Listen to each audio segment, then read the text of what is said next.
I'm Vic. I'm the group product manager for the developer platform at Netflix, and I've been partnered with Catherine and her teams, which I see here today for the last year and a half. Awesome team. I just flew in from Santa Barbara. We'd been working on this talk together, so give me some grace as I work my way through this, and let's have a fun talk. What the heck am I going to talk about? Developer productivity in the age of AI. Max gave a great kind of overview of things that we think about in developer experience and developer productivity. But now things are happening, right? Has anybody heard of GenAI this week? Yeah, yeah, just making sure. Okay, yes, there's a lot of hype.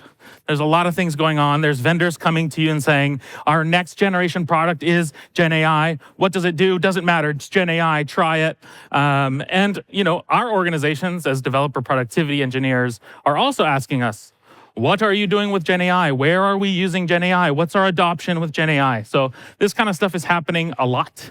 And frankly, it's with good reason. These large language models, what do? They spit out text in a prescriptive format. And what do we do as developers? We create code in a prescriptive format. So it kind of makes sense that we're revolutionizing the software delivery lifecycle first with these GenAI tools. So this can be awesome, right? But it can also be a little bit scary, right? 40 job roles are being eliminated. Anybody else feel a little anxious when you see things like this go around? I do. This company is going to take your job as fast as possible. These kinds of things are happening no matter what news outlet you open. You can see CEOs of companies that have 1.5 million employees saying that jobs are just disappearing, right? And frankly, jobs are actually being lost month over month. So this causes a lot of anxiety. And I know for engineers, this can be the case.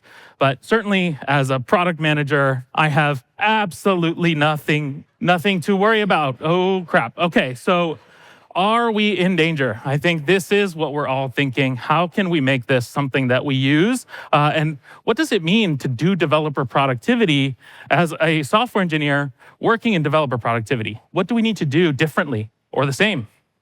So this talk is all about what do we do in developer productivity in the age of AI? What is the work, right? What's going to change? So I'll start off by just telling you what I'm not going to talk about. I am not going to talk about this one cool trick or this one cool tool or the exact way that Netflix is doing GenAI today. We do have Jasmine and Eric here to give you that talk later today, so I'm not going to get into the nuts and bolts. So what we are going to talk about is what is the work of developer productivity in GenAI? But why don't we just talk about what the work is in general, right?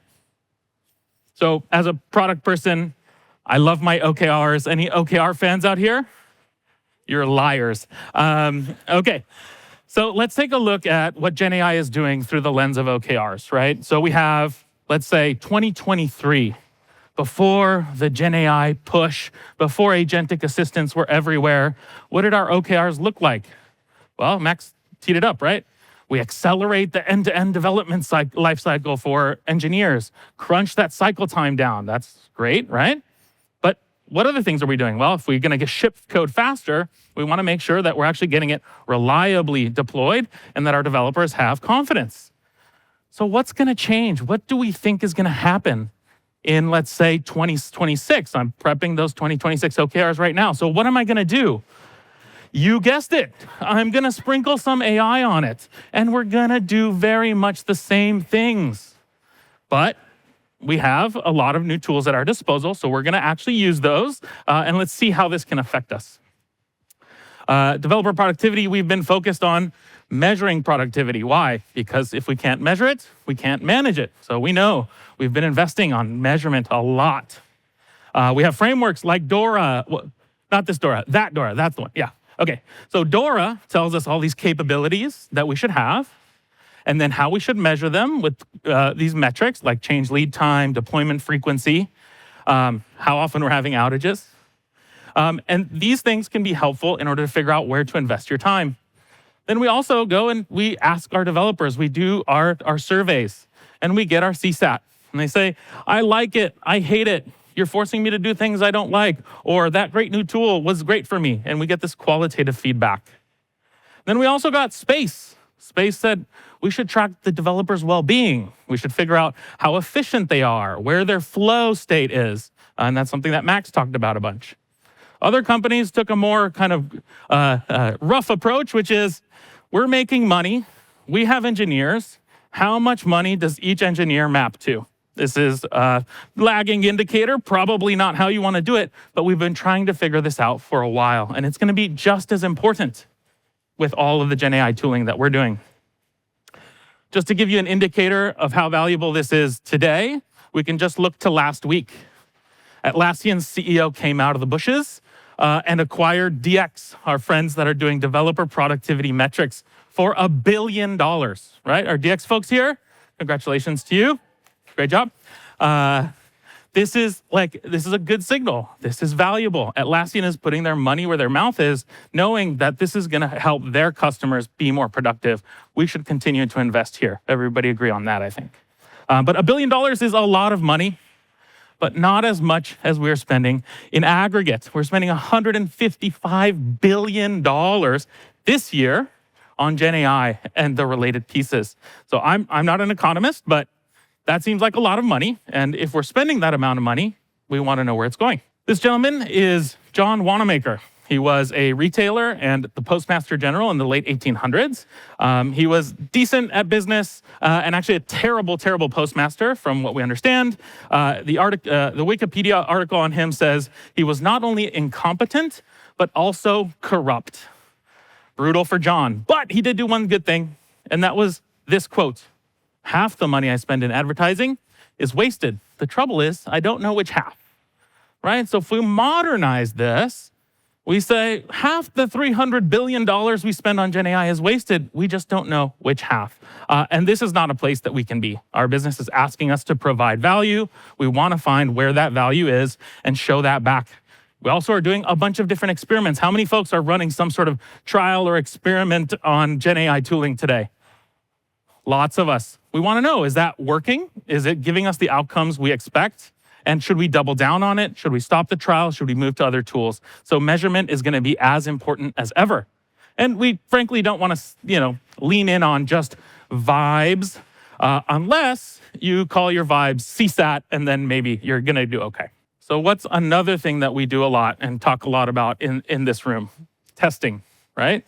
Testing. It's something we've been doing for a very long time, and probably since we've started software development in the first place. So to frame this conversation around testing, I'll start by kind of taking a step back. In 2021, there was a paper by Emily Bender and her colleagues where they said that LLMs are like stochastic parrots, right? They're just these probabilistic machines that spit out random things that sometimes look good. So this is true, right? And it's actually a feature. It's what allows them to ingest code and then spit out slightly different code that does something different. So this is really a feature, not a bug. And it's what makes them creative. But with that creativity, we start to hallucinate, or the LLMs start to hallucinate. But this is just introducing an error in a program, right? We have been doing that as software developers since the first lines of code have been written. And in order to stop that from happening, we test and we implement test frameworks and those kinds of things.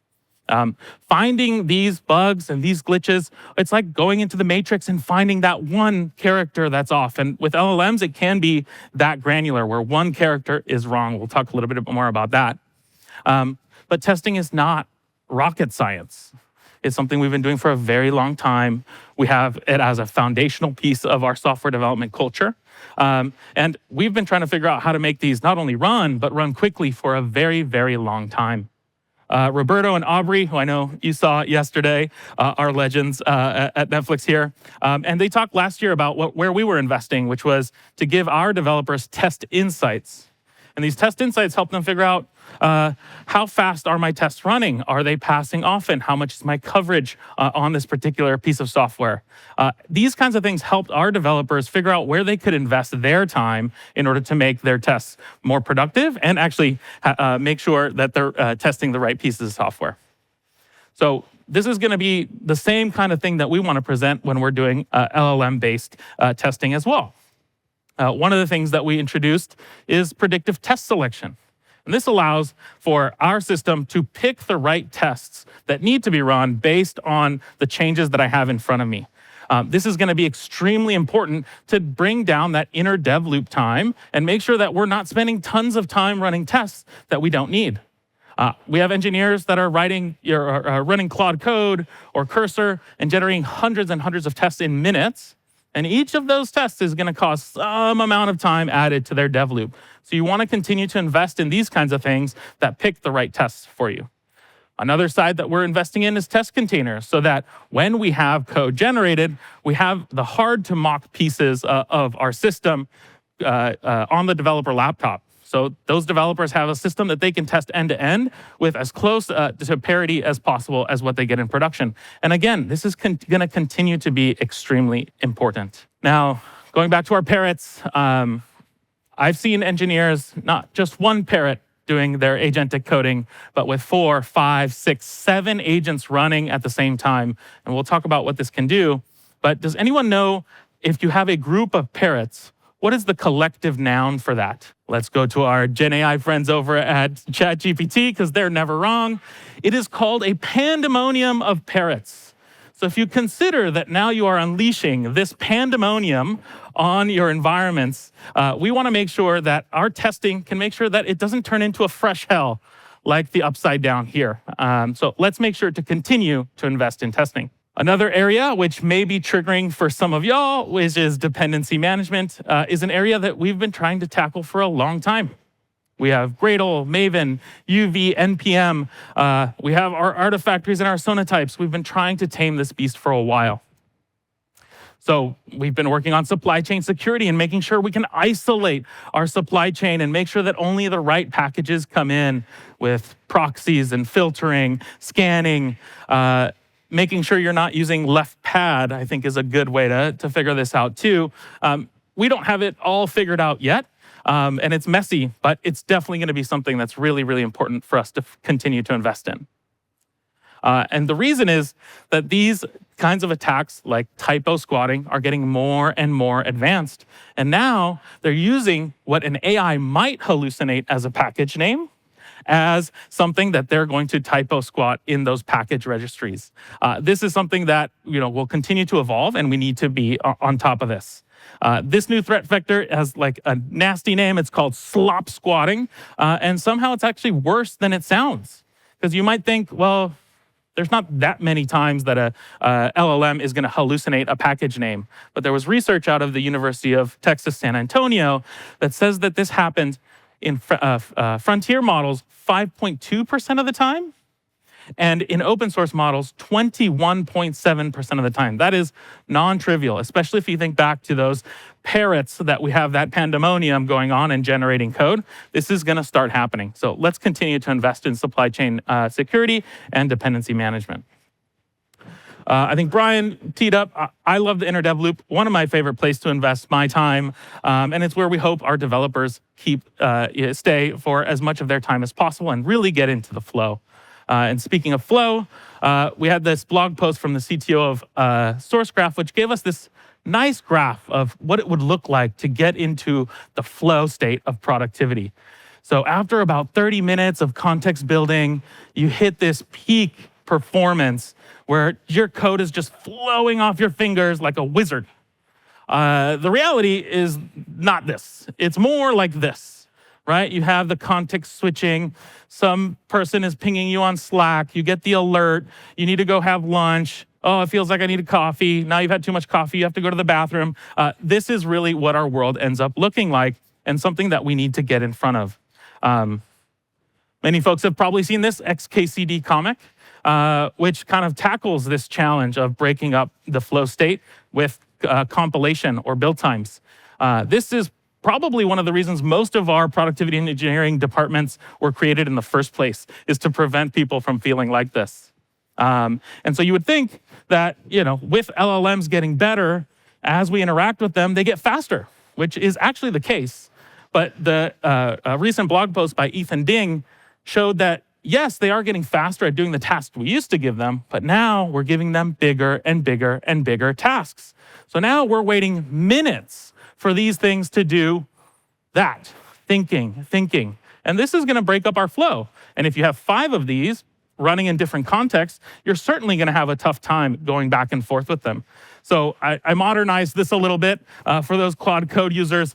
This is what the reality that we're in right now. We're waiting for Claude Code to combobulate or flabbergob or whatever it uses for its words. And we have to wait for these machines to respond to us. So a lot needs to be invested here. And I expect a lot of innovation in the future in this area. Okay, so we've talked about how GenAI is affecting the existing things that we're doing. But for those folks that raise their hand doing experiments with GenAI, we're also building new systems in order to take advantage of this stuff. And so let's take a look at what kind of things we can lean on in order to make adoption of GenAI safely.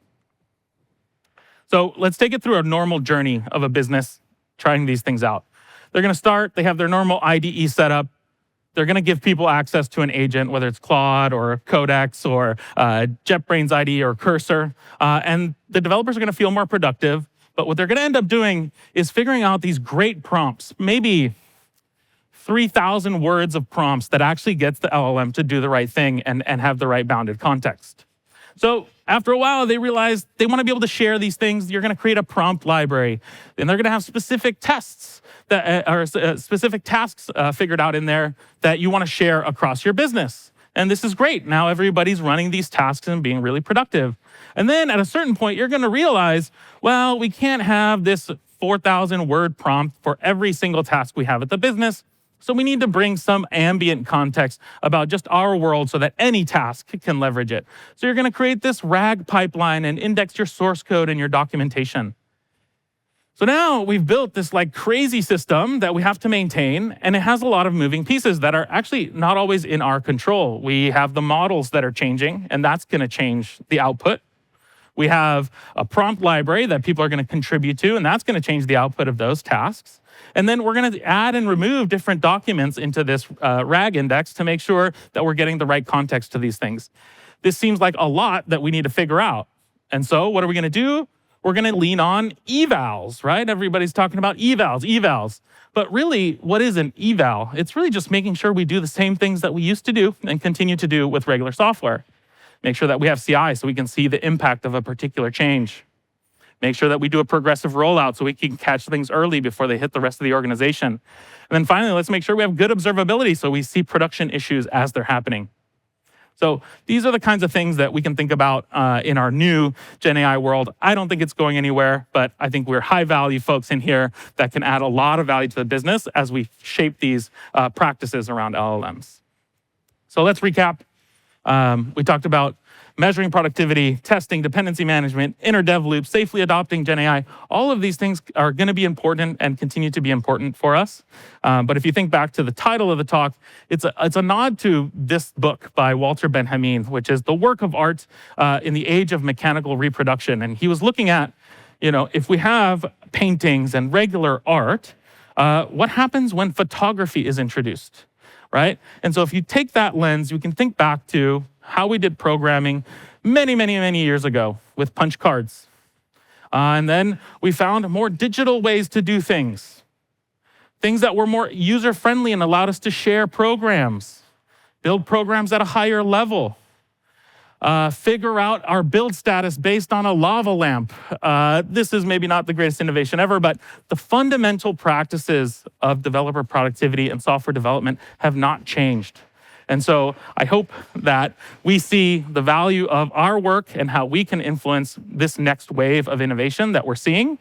And I am pretty confident that next year we're going to have way more people in developer productivity engineering in this room. So thank you all for your time.